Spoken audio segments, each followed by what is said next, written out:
bem-vindos a mais uma edição do Conexão Ibérica. Este é o seu programa especial onde falamos sobre tudo o que aconteceu na última semana, tanto em Portugal como em Espanha. Para mais uma edição, tenho comigo o meu colega Pablo González. Olá, Pablo, tudo bem? Todo bem. Quais é que são as notícias da semana?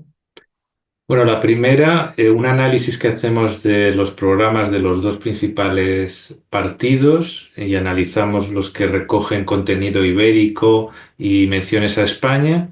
En segundo lugar, explicamos para el público español un poco más desconectado de la opinión pública portuguesa, pues comentamos todo lo que está sucediendo en Portugal y cómo existen algunos paralelismos para ir asociando unos partidos con otros, o algunas circunstancias con otras como mayorías de las elecciones. Y por último, vamos a hablar de dos personajes importantes, de dos momentos históricos diferentes y en dos países diferentes. Uno, Adolfo Morales de los Ríos en Brasil y otro, Pepe Mujica, que acaba de dejarnos. Exatamente, então vamos começar com os partidos políticos em Portugal, especialmente com o PSD, que nestas eleições é a ver, e com o PS. Qual é que é o partido em que fala mais sobre o iberismo? Pues es el PS, el Partido Socialista, y esto es verdad, ¿eh? En general, como partido, es el partido más iberista de todos. Es verdad que en la derecha hay gente de todo tipo. Te puedes encontrar superiberistas, antiiberistas, gente de todo. Y bueno, y este gobierno, hay que decirlo, con la apuesta del nuevo puente sobre el Tajo, que ahora mismo es un consenso de Estado, pues de alguna manera seguimos avanzando con las conexiones de un país y del otro y la coordinación de un país con el otro, que es lo más importante. Hemos analizado los dos programas electorales para estas elecciones del próximo domingo. Hemos buscado las palabras España, ibérico, ibérica, iberoamericano, iberoamericana, América Latina, evitando también ideas reiteradas y menciones no propositivas. Y bueno, más o menos lo que nos ha dado es que hay varias menciones en el programa de Luis Montenegro, por ejemplo, al Centro de Investigación Ibérico de Almacenamiento de Energía, a las conexiones eléctricas entre la península ibérica y Francia, al eje iberoamericano, al relanzamiento de la comunidad iberoamericana, a fortalecer los acuerdos entre CPLP, América Latina, América del Norte, también con África, la triangulación. Bueno, por ahí al menos cubre el expediente, pero es verdad que si lo comparamos con el programa de Pedro Nuno Santos, pues es que llega a decir que Portugal compone un espacio ibérico con la vecina España, el único país con el cual tiene frontera terrestre y es nuestro principal aliado económico, parceiro económico, ¿no? Entonces esto es una realidad que a veces se oculta y está ahí y está reconocida en el programa del Partido Socialista, ¿no? Habla de concretar más enlaces transfronterizos, más cooperación ibérica, el tema de las vacías, ¿no? Las cuencas hidrográficas, la gestión conjunta de áreas marinas, retomar los convoyos nocturnos.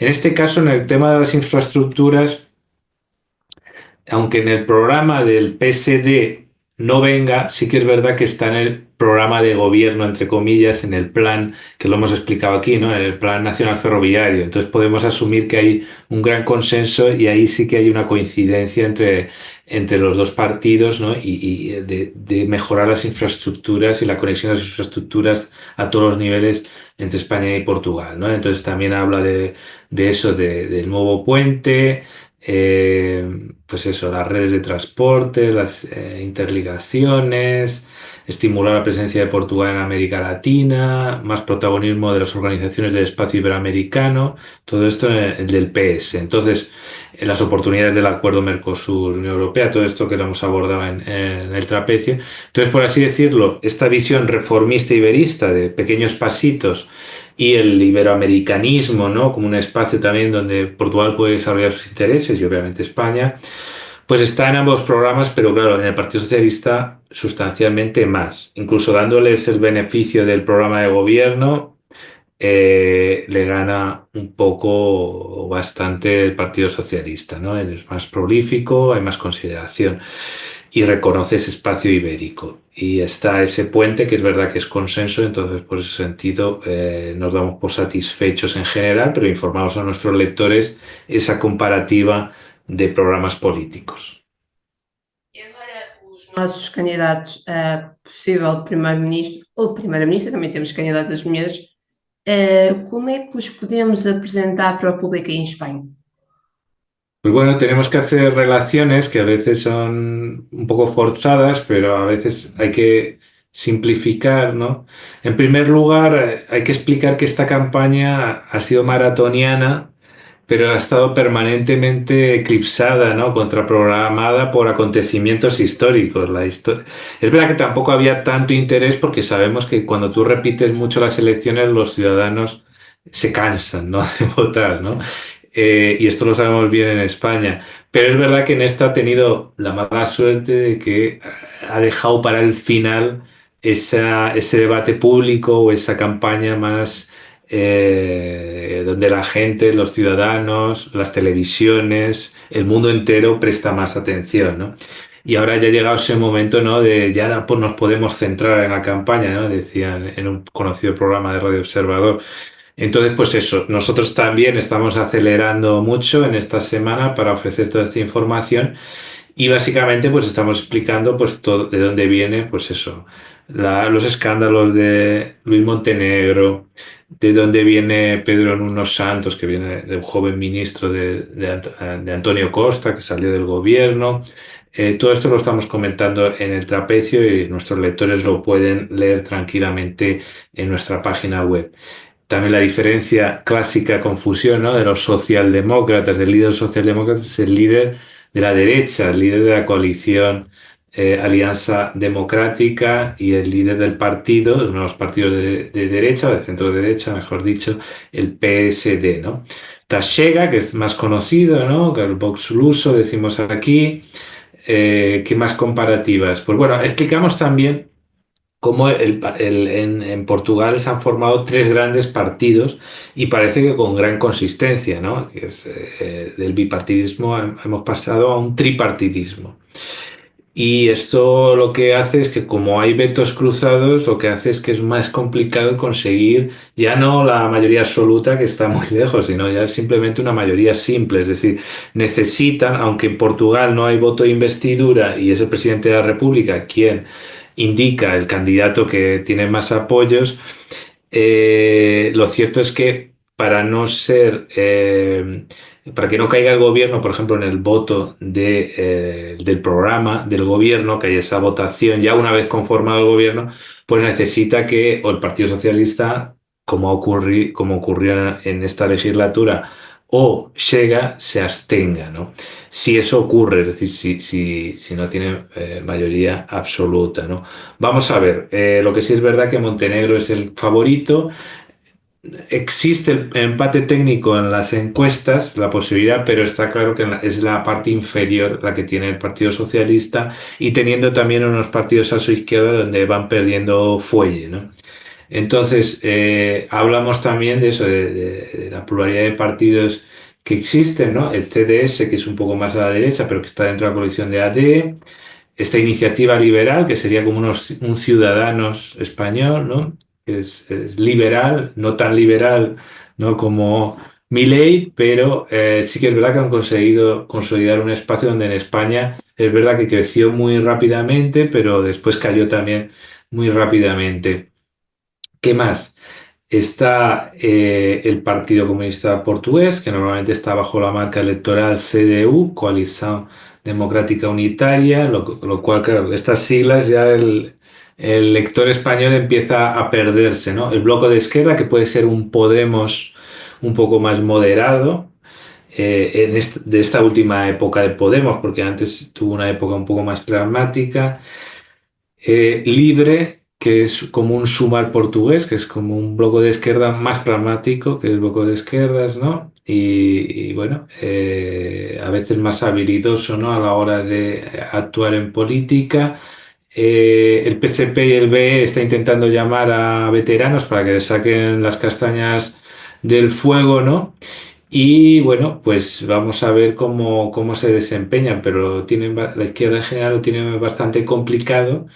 Y bueno, uno de los aspectos que sí que he comentado es que, claro, como la jeringonza, ¿no? La jeringonza no les fue bien a estos partidos minoritarios, algunos piensan que participando de un posible gobierno pueden tener un poco más de visibilidad, como ha ocurrido en el caso español, ¿no?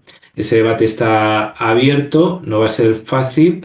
Y bueno, una de las cosas que ha hecho el gobierno portugués ha enviado 18.000 notificaciones a inmigrantes irregulares para dar un bocado en el electorado de Chega, básicamente, ¿no? Y Chega, la verdad que tiene un suelo alto, un techo un poco más alto, pero está resistiendo bastante a todos esos escándalos de baja estofa, como venta de ropa en maletas robadas, prostitución de menores, conducción con altas tasas de alcoholemia y agresiones. Estos son casos de diputados o dirigentes, ¿no?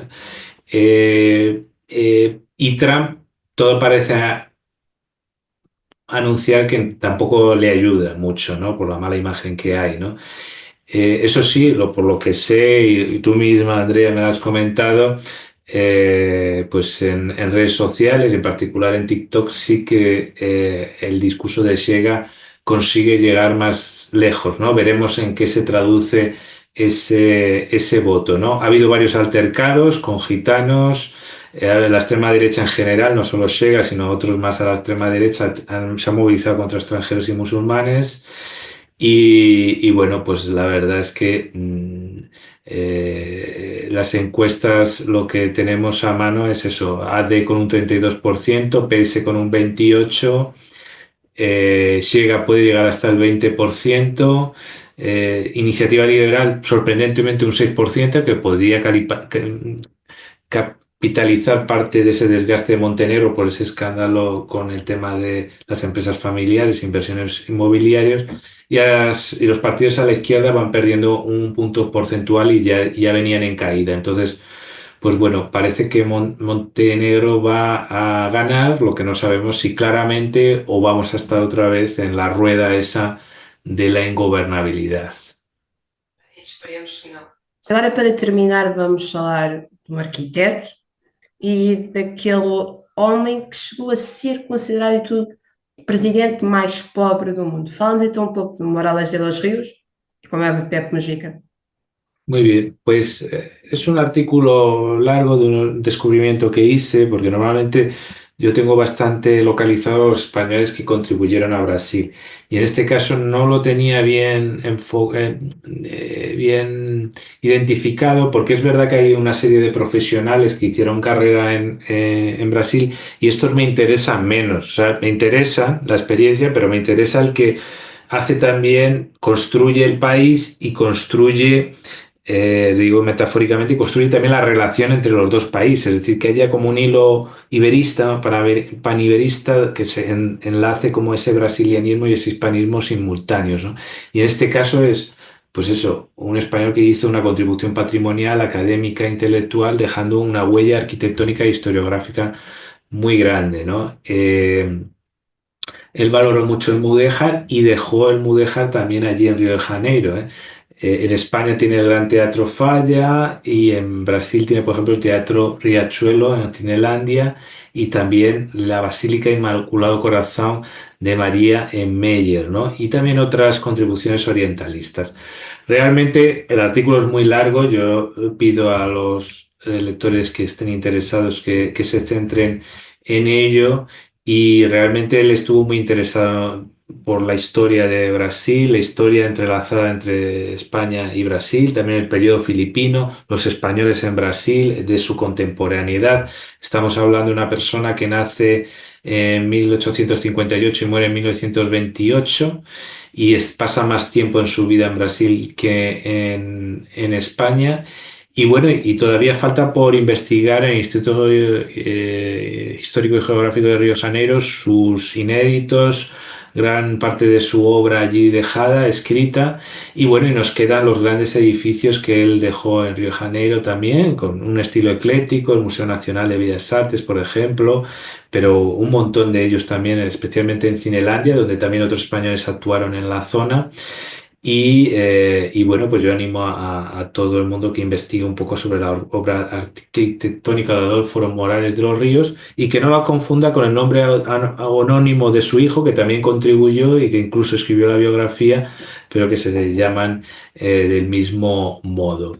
Y bueno, además de esta huella, hay otra persona que nos ha dejado una huella muy importante para todo el mundo de la iberofonía, para Iberoamérica, América Latina y también para Brasil, porque él tenía una relación especial. Recordemos que Uruguay también tiene una relación muy especial también con el mundo luso, porque llegó a formar parte de Portugal primero un poco tiempo y después también de Brasil, y también sigue siendo un país que sirve de puente para el mundo lusófono y hay muchos hablantes de la variante portugués en Brasil, que algunos llaman portuñol, otros llaman que es portugués, y mucha gente que aprende el idioma allí, ¿no? Y la izquierda de Uruguay normalmente tiene un ojo, claro, en Argentina, pero otro ojo también en Brasil, ¿no? Y Pepe Mujica, pues realmente fue siempre un puente con Brasil, con Lula, y hizo también, tuvo un compromiso latinoamericano consecuente, ¿no? En ese sentido, ¿no? Y bueno, y planteo aquí algunas ideas sobre que esta ética que él planteaba, ¿no? De vivir ligero de equipaje, pues yo las asocio un poco al franciscanismo, también un poco también al franciscanismo del padre Francisco, ¿no? Que nos acaba de dejar también, pero también con el franciscanismo de toda la vida, ¿no? Y planteo aquí algunos debates que hay en el seno de la izquierda sobre el estilo de vida, que más coherente, menos coherente, si tiene sentido que haya pensamiento plural en ese sentido. Él vivía, yo creo que un estilo de vida austero, pero en realidad era como un pequeño campesino acomodado en su chacra, que ahí se vive bien, ¿no? No es el que vive en una ciudad hacinado, etcétera, ¿no? Entonces, pues bueno, planteo todo ese debate de las maletas, de, de si ir muy ligeras o no, de la relación entre herencia, capitalismo, consumo, todas estas cosas que hay siempre en el debate. Y bueno, en última instancia, Lula ha querido recordar por esa manera, ese compromiso con América Latina y cómo pues él se mantuvo fiel y cómo pues eso mantuvo pues esa grandeza humana hasta el final de su vida. Hasta aquí mis tres temas, ¿cuáles han sido los tuyos? Bem, Portugal já começou a votar de forma antecipada para as eleições de dia 18 de maio. Passamos para o rei Filipe VI, que, em plena campanha eleitoral, recebeu um doutoramento honoris causa da Universidade de Coimbra. E para terminar, há um novo Papa, Leão XIV, um Papa norte-americano de alma peruana, vamos assim dizer, e raízes espanholas. Muy bien, pues vamos primero con la actualidad de las elecciones en Portugal. Exato, então, mais ou menos da altura da pandemia aqui em Portugal, vota-se sempre cerca de uma semana antes, de forma antecipada, antes das eleições formais. Então, estas últimas eleições foram marcadas depois da queda do governo de Luís Montenegro, vão acontecer no dia 18 de maio, mas neste último domingo já se começou a votar. Várias pessoas, mais de 300 mil pessoas, exerceram este seu direito de voto, é completamente grátis, a pessoa apenas teve que se inscrever e indicar qual é que era a mesa de voto que lhe dava mais jeito, vamos assim dizer. Então foi um processo que até correu bastante bem, sem filas, em vários pontos do país, em vários locais, incluído aqui em Lisboa, na cidade universitária. Várias pessoas optaram por esta forma de votar antecipada, incluído o próprio Presidente da República, Marcelo Rebelo de Sousa, que no dia 18 não poderá estar em Portugal, porque será o dia da primeira missa do Papa Leão XIV, onde ele vai marcar presença. Então, Marcelo Rebelo de Sousa apelou ao voto dos portugueses e um voto que dê origem a um governo forte, que não nos leve a novas eleições já para o próximo ano, já que seria o terceiro ano seguido, a votar. Bem, outras figuras também votaram de forma antecipada, como é o caso do Presidente do Governo Regional dos Açores, António Costa, anunciou que virá a Portugal votar nestas eleições, mas não marcou presença na campanha eleitoral pelo seu partido, como todos nós sabemos, o PS. Bem, uma campanha eleitoral que agora entra na última semana, que foi marcada, foi algo conturbada, porque foi marcada desde um apagão, que levou a um apagão da eletricidade do país, e segundo o PS, um apagão comunicacional do próprio governo, aos escândalos económicos, ou neste caso empresariais, de Luís Montenegro, de Spinum Viva, em que falou-se de jornalistas e que Montenegro foi atacado pela oposição de não gostar muito de jornalistas de liberdade de expressão, porque os jornalistas começaram a apresentar as empresas com quem tem contrato. O próprio filho e mulher de Montenegro fizeram parte desta campanha onde também houve fé.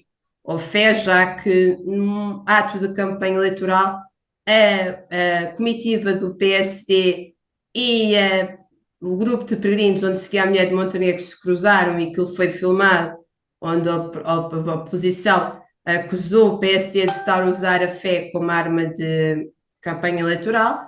Bem, os outros partidos, temos já a Iniciativa Liberal a sonhar com um possível lugar num próximo governo de direita. O Chega de André Ventura está hospitalizado num hospital do Algarve, sentiu-se mal. Ainda não sabemos o que aconteceu, a campanha vai continuar, mas assim é um meio gás até perceber o que aconteceu com o seu líder. E pela primeira vez, porque as campanhas em Portugal sempre foram muito quase casa a casa, homem a homem, arruadas, jantares, almoços de campanha, comícios, tipo debates televisivos, foram sempre muito homem a homem. As redes sociais nunca entraram muito neste jogo, mas estas são as primeiras campanhas onde, neste caso, uma rede social em específico, o TikTok está a apagar vídeos com informações falsas, criados através de inteligência artificial, podem manipular de alguma forma os votos. E também saiu há relativamente pouco tempo um estudo em que mostra que, falando dos jovens portugueses, os jovens do sexo masculino votam 5 vezes mais na extrema-direita do que as mulheres. As mulheres costumam ser mais de esquerda ou moderadas, enquanto que os rapazes são mais de partidos mais à extrema-direita. Bem, para terminarmos este pequeno apanhado das eleições em Portugal, e voltando ao pedido de Marcelo Rebelo de Sousa de um próximo governo que seja estável, estas eleições vão acontecer cerca de 50 anos após as primeiras eleições em Portugal, as primeiras legislativas, e que continuam a ter o recorde de maior afluência às urnas e de menor abstenção, a ver se conseguimos voltar ao passado ou como vamos continuar na senda da abstenção que temos tido nos últimos anos. Muy bien, habrá que estar muy atentos eso, al nivel de abstención general y quién consigue movilizar más o menos en cada segmento ideológico. Y bueno, lo analizaremos aquí, obviamente haremos también balance electoral y animamos a los portugueses, obviamente, a votar. Y bueno, en plena campaña electoral, la Universidad de Coimbra ha distinguido al rey Felipe VI con un doctor honoris causa. Exatamente, então, a Universidade de Coimbra, nestes dias 13 e 14 de maio, recebeu mais uma reunião da COTEC, que junta, para além de empresários ou académicos, os chefes de Estado de Portugal. Aliás, vai ser o último encontro COTEC que acontece todos os anos em um país diferente destes três, como é óbvio, com a presença de Marcelo Rebelo de Sousa. Aliás, não podemos esquecer que Portugal vai também a eleições presidenciais, mas só no próximo ano. O rei Filipe VI e Sérgio Mattarella, presidente italiano. Bem, no primeiro dia, este dia 13 de maio, enquanto que em Fátima rezava-se à Nossa Senhora, a Universidade de Coimbra, a universidade mais antiga do país, com mais de 700 anos de história e uma das mais antigas da Europa e que, para os espanhóis compreender, podemos comparar Coimbra mais ou menos a uma cidade como Salamanca, são 200 mil estudantes, uma cidade com muita vida, muita juventude. A Universidade de Coimbra deu um doutoramento honoris causa a Sérgio Mattarella pela Faculdade de Economia e a Filipe VI pela Faculdade de Direito. Um facto curioso é que este doutoramento honoris causa aconteceu 36 anos depois do seu pai, o rei emérito Juan Carlos, ter recebido o mesmo doutoramento pela mesma universidade. Bem, isto foi um momento histórico, não só pelos doutoramentos honoris causa, mas por haver um distinguido, ao mesmo tempo, um monárquico, ou um membro da monarquia, e um republicano. Ou seja, mostrou-se que dentro da academia não se deve se ligar muito às ideologias políticas, mas sim ao que a pessoa aporta. Bem, no seu discurso, que também teve algumas palavras em português, O rei Filipe VI agradeceu, disse mesmo estar muito grato por esta distinção, lembrou os laços que unem os três países, sendo um deles o mar e as vocações dos navegadores como Magalhães, Elcano ou Marco Polo, o direito a uma Europa segura e justa, e terminou o seu discurso com palavras de um dos grandes nomes da literatura de Portugal, Miguel Torga, que também viveu nesta cidade de Coimbra, com uma frase em que o que importa é a partida, mas não a chegada. Bem, para além deste discurso do rei de Espanha, o presidente português, que foi uma espécie de padrinho destes dois doutores, novos doutores honoris causa, também marcou presença e também discursou com um facto muito curioso. Discursou em latim. Fez todo um discurso em latim, onde foi em Espanha e Lusitânia, um discurso todo em latim, demonstrando a solenidade que existe nesta faculdade de Direito, desta faculdade da Universidade de Coimbra. Bem, a cerimónia foi acompanhada não só pelos doutores da faculdade, pelos estudantes, mas pela própria população de Coimbra, que pôs já a entrar na universidade para ver o cortejo, não só dos trajados, como dos novos doutores honoris causa. Muy bien, muy bien. La verdad que esa hermandad, ¿no? Y que muchas veces lo hemos subrayado que entre Coimbra y Salamanca, incluso recuerdo haber visto en Salamanca unas frases de la presencia de Marcelo Rebelo de Sousa en la ciudad, ¿no? Y salían los términos también en latín, ¿no? De Hispania y Lusitania, ¿no? É, Y e esqueci-me de só um pequeno apontamento histórico. A cidade de Coimbra é muito importante para os Bourbon. Filipe VI agora, doutor honoris causa aqui, Juan Carlos a mesma coisa. O pai de Juan Carlos, ou seja, o avô de Filipe VI, acompanhou num pequeno bar, um pequeno restaurante de Coimbra, um pequeno pub, vamos assim dizer, na altura, o primeiro discurso de televisionado, neste caso foi aqui em Portugal pela RTP, que foi transmitido, do seu filho, o rei Juan Carlos, como rei em Espanha. Ou seja, foi em Coimbra que ele soube que o filho era o novo rei de Espanha. sí, sin duda, y además don Juan pues tenía aquellos vínculos con Portugal, tantos años viviendo, que de alguna manera reconciliaron los Borbón con Portugal, porque otros Borbón anteriores Sim, não, ele habían era. tenido relaciones Não, peores Dom con Juan era Portugal. muito bem visto, porque Sí, a piada que se conta é que estava a dar aquilo na televisão, estava um homem que ninguém sabia quem era, porque outra altura, não como hoje em dia, que a informação é muito imediata, encostado lá ao balcão do estabelecimento, que pede uma garrafa para ver e convida do género, não, a vida sou eu que pago. E o pessoa disse, tem certeza? Tenho. O meu filho acaba de se tornar rei. O seu filho o quê? Aponta para a televisão e a pessoa do bar disse, pois é, o rei de Espanha viveu muitos anos em Portugal. Espera aí, você é o pai do rei? Ah, não, não sei, eu pago, vem para a vontade, homem. qué buena anécdota, qué buena anécdota. Bueno, ahora pasamos del trono al altar. Vamos a León XIV, que por cierto ha habido cierta polémica para ver quién se apropiaba más de este papa, ¿no? Evidentemente los peruanos están diciendo continuamente que es su papa, que ha vivido muchos años y que también se nacionalizó, o sea, tienen Exato. y en origen también los Estados Unidos por el papel que puede tener, porque allí se crió y creció. Es verdad que no habló en inglés y esto también no ha gustado en algunos sectores. Habló en español y después tiene pues raíces españolas a través de la madre, e incluso viene un poco más lejanas, ¿no? Pero hay un Martínez entre sus apellidos, ¿no? Pois é, pois é. Bem, então o novo Papa nasceu há 69 anos na cidade de Chicago, nos Estados Unidos, filho de imigrantes, a mãe, sim, senhora, é espanhola, é espanhola, mas uma grande parte do seu papel na igreja foi desempenhado no Peru. primeiro em Chiclayo, depois em Trujillo, que é considerada a terceira maior cidade do país. Chegou a estar aí tudo à frente da presidência da Caritas do Peru. Bem, Robert Prigos foi eleito cardeal podemos dizer, a grande maioria dos votos no último conclave que houve no Vaticano. Seu fumo branco, o novo Papa escolheu o nome de Papa Leão XIV e, como eu disseste, ele falou em espanhol e deixou um abraço à Diocese de Chiclayo.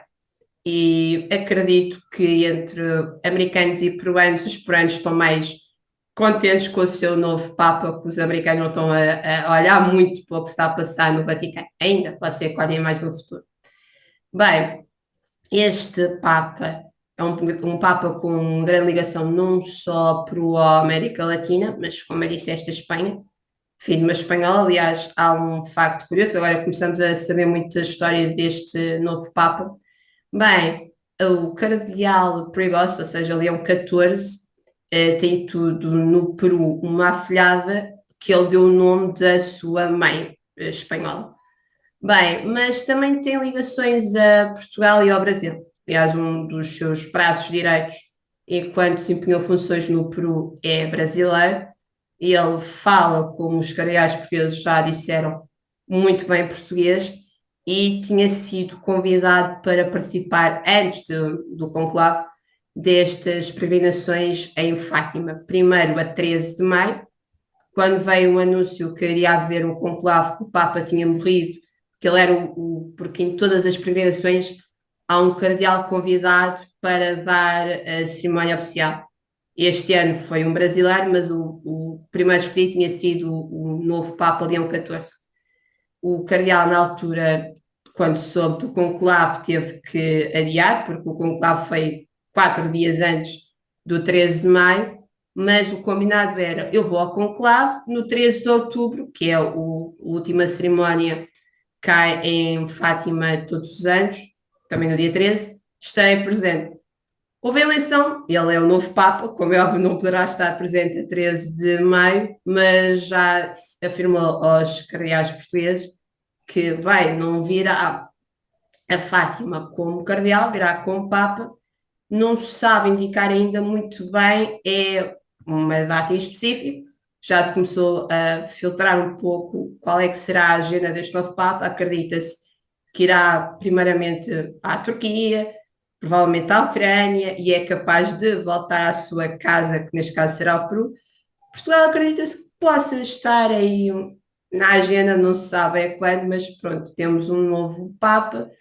Esperemos que ele olhe para os mais necessitados e que reforme a Igreja e continue o trabalho de Francisco de aproximá-la também dos jovens. Muy bien, pues sí, las expectativas son altas y parece que va a intentar coser un poco la iglesia por dentro y al mismo tiempo dar continuidad a la parte principal del legado del Papa Francisco. Pues lo seguiremos teniendo al Vaticano de cerca, porque evidentemente la mayoría de países católicos pues tienen que ver con ese espacio de la iberofonía.